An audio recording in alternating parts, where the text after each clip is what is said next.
dhe i mbështetur nga vendet anëtare është që të arrim të mbyllim negociatat në arkun e 3 vjetëve, do me thënë nga 2024 kur filluan 2027.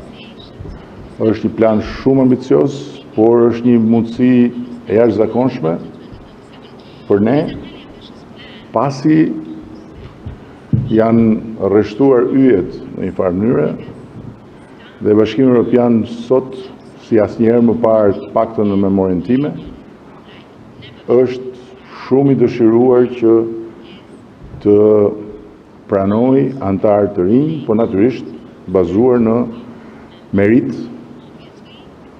dhe bazuar në rezultate.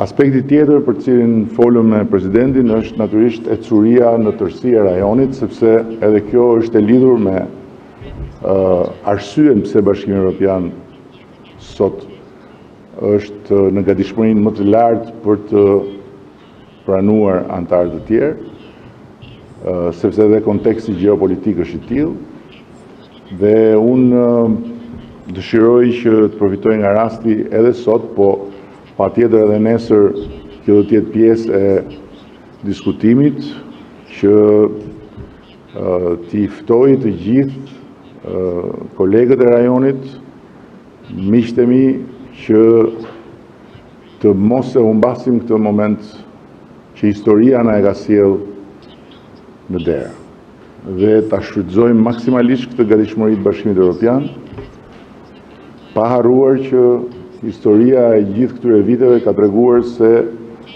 procesi i zgjerimit mund të shpejtohet në një moment dhe mund të vlerësohet për shumë vite. Dhe e fundit që dua të theksoj është që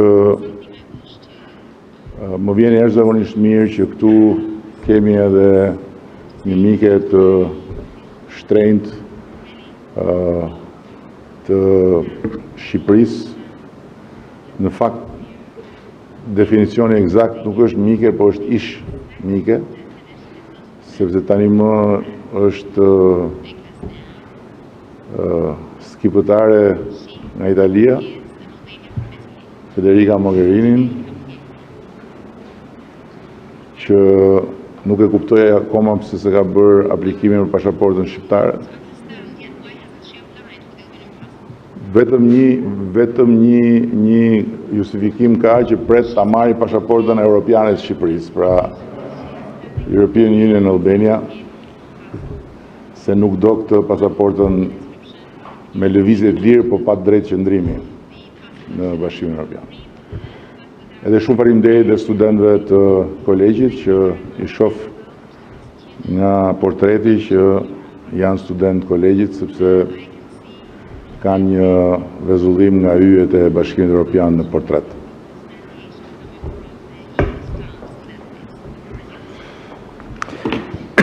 Thank you very much, dear Prime Minister, dear Edi, for your hospitality, për mikpritjen, për këtë mikpritje kaq të ngrohtë. Dhe që është kënaqësi për mua që përmbyll turin tim të 6 vendeve të Ballkanit Perëndimor këtu në Tiranë. Siç e dini edhe ju, për Bashkimin Evropian, zgjerimi me vendet e Ballkanit Perëndimor është investimi më i madh gjeopolitik që ne po bëjmë për momentin, dhe ky është momenti i duhur dhe e kemi ne në dorë tashmë për të arritur këtë proces sa më shpejt që të jetë e mundur. Shqipëria është mishërimi i procesit të zgjerimit të Bashkimit Evropian, duke qenë në rrugën e dur drejt antarësimit në BE. Rezultati i zgjedhjeve këtë javë konfirmoi edhe një herë dëshirën e qytetarëve shqiptar për të integruar në Bashkimin Evropian dhe i dashur Edi më lejoni t'ju përgëzoj edhe një herë. Faleminderit për këtë fitore mbreslënëse. Antarësimi i Shqipërisë në Bashkimin Evropian është objektivi ynë për bashkët. Dhe këtu nuk bëhet fjalë për në qoftë se apo se si, por këtu bëhet fjalë për kur. Ju e dini pikërisht se çfarë dhe eksaktësisht se çfarë duhet bërë. Dhe ajo që dëshiroj të bëj është vetëm t'ju inkurajoj që syt t'i mbani drejt këtij objektive dhe të arrini rezultate të tjera edhe tashmë në fund, dhe pikrisht tashmë dy çështje janë kyçe: ruajtja e ritmit dhe intensifikimi i punës, në veçanti sundimi i ligjit dhe lufta kundër korrupsionit. Ne gjithashtu qëndrojmë së bashku krah për krah në arenën ndërkombëtare, natyrisht të vendosur për të thelluar bashkëpunimin ton për çështje që kanë të bëjnë me sigurinë dhe mbrojtjen. Gjithashtu, dialogu i parë i nivelit të lartë ndërmjet BE-s dhe Shqipërisë për mbrojtjen dhe sigurinë që organizua para pak kohe në Tiranë është një shembull shumë i mirë i parafrimit që ne kemi me njëri tjetrin.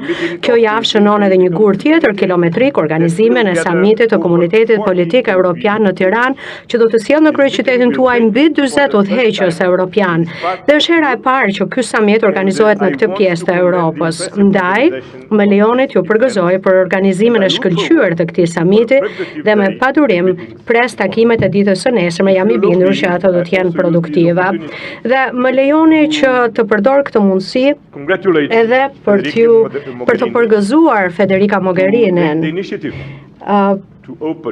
për një iniciativën, për nismën në bashkëpunim me ju për çeljen e Kolegjit të Europës këtu në Tiranë, dhe edhe unë ju uroj mirëseardhjen studentëve të këtij viti të parë që marrin pjesë pra në studimet, që është viti Jacques Delors, siç quhet.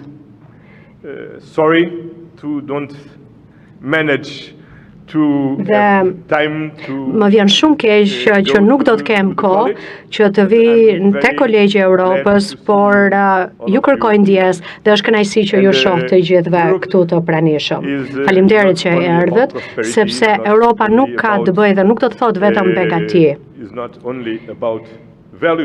Nuk do të thotë vetëm vlera.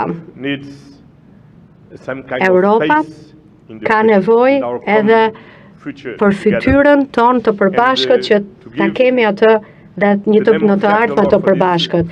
Dhe prandaj që shoh vitin Jacques Delors në Shqipëri, vitin e parë pra, është një kënaqësi e madhe për mua, sepse pas baballarëve, pra atyre etërve themelues të Bashkimit Evropian, kjo ishte një gjë shumë e rëndësishme dhe tashmë Edi, ky është momenti, siç ka qenë në 92-shin, për të marrë hapin tjetër të rëndësishëm, dhe fatmirësisht ju keni këmbë të forta dhe të gjata për të marrë hapa të mëdhenj përpara. Faleminderit. Exiola Sheu, Euronews Albania. Pyetja e parë është për ju, zoti president. Kryeministri Rama më herët, por edhe sot në konferencë për media, ka deklaruar synimin që ka Shqipëria për përmbylljen e procesit të negociatave të antarësimit deri në vitin 2027, me qëllim antarësimin me të drejtat plota në familjen europiane në 2030. E shihni ju këtë si një objektiv realist dhe të arritshëm në këtë afat kohor? Ndërsa për ju, zoti kryeministër, vion në të njëjtën tematik, gjatë fushatës elektorale ju kërkuat shqiptarëve votën me qëllim për t'ju premtuar atyre dhe dhënë pasaportën europiane. Tani që qytetarët ju besuan sërish mandatin e 4, a është ende premtimi që Shqipëria të jetë në Bashkimin Evropian në 2030? Faleminderit. Well, I'm not looking for a magic data. Nuk është se po kërkoj ndonjë gjë, ndonjë datë në vetvete magjike, por ne do të shikojmë dita ditës se çfarë po bën Shqipëria, pra arritjet e Shqipërisë dita ditës. Dhe sa po të kemi përfunduar procesin, në atë moment Shqipëria do të bëhet shtet antar i Bashkimit Evropian. Pse jo madje edhe më përpara? Pse jo përpara vitit 2030? Që do të thotë që në rast se Shqipëria do të vijojë me këto rezultate me të njëjtën ritëm, atëherë është tërësisht e mundur që Shqipëria të bëhet shtet antar i Bashkimit Evropian përpara vitit 2030. Megjithatë, gjitha kjo varet nga ecuria juaj, pra nëse do të vijoni me të njëjtën ritëm, dhe unë jam i sigurt që me këtë mesazh të fortë që kam për qytetarët shqiptar dhe për ju, Edi, për ekipin tuaj, që në muajt në vijim dhe në gjatë 2 viteve në vijim, unë jam i sigurt që ju do të bëni një punë të shkëlqyer. Dhe vitin tjetër, kur të vi sërish për vizitë, Jam i sigurt që nuk do të na duhet që t'i përgjigjemi të njëjtës pyetje, pra do të jetë e mundur apo jo, sepse ndoshta pyetja do të jetë që po, unë këtë dëshiroj të dëgjoj, pra që Shqipëria do të bëhet shtet antar së shpejti. Faleminderit. Besoj që në të gjitha rastet do vish vitin e ardhshëm se do hapim kolegjin e ri. Right? Jemi duke ndërtuar një godin që është më e bukur se ajo në Brush. Kjo është ambicia, edhe do vish ta inaugurosh në të gjitha rastet. Tani për sa i përket pyetjes, unë nuk e kuptova pyetjen, ose më saktë po them, po bëj sikur se kuptoj, sepse pyetja ishte që gjatë gjithë fushatës unë thash diçka për të marrë votat dhe cirku mbaroi, apo ajo që thash mbetet në fuqi. Kështu që unë po bëj sikur s'po e kuptoj pyetjen, dhe po them që jo vetëm që i qëndroj asaj që kam thënë, që ne na është dhënë mundësia historike pasi janë rreshtuar yjet bashk dhe Bashkimi Evropian ka hapur derën, që të hymë në atë derë nëse ne bëjmë të gjitha ato që janë të shkruara dhe të përmbledhura në planin që kemi në tavolinë së bashku me Komisionin deri në fund 2007. Kështu që ne do bëjmë tonën. Dhe duhet ta bëjmë patjetër tonën, se nëse ne se bëjmë tonën, nuk ka çfarë bën as Antonio që e do me zemër këtë proces edhe Shqipërinë edhe rajonin, as një mik tjetër, sepse Bashkimi Evropian funksionon me laps edhe me kritere dhe standarde që duhen përmbushur. Pasi ne të bëjmë tonën, pastaj topi është në fushën e tyre për të hapur derën. Zoti u shtofti natin, themi ne, edhe para 2030-s, po ne kemi vënë 2030, nuk e pas parasysh që mund të ketë në proces momente që mund të marrin më shumë kohë. Kështu që absolutisht kjo është një mundësi historike dhe ky është një mision historik për ne. Ne jemi në mes të Evropës, nga popujt më të vjetër këtu, dhe për sa kohë nuk do hymë në Bashkimin Evropian, do mbetemi të huaj.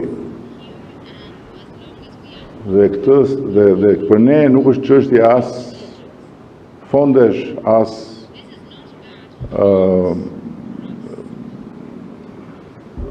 prosperiteti, por në radh parë është çështje dinjiteti. Është çështje identiteti, është çështje përkatësia. Dhe ne duam ta mbyllim këtë proces. Greta Bullari, televizioni ABC News. Zoti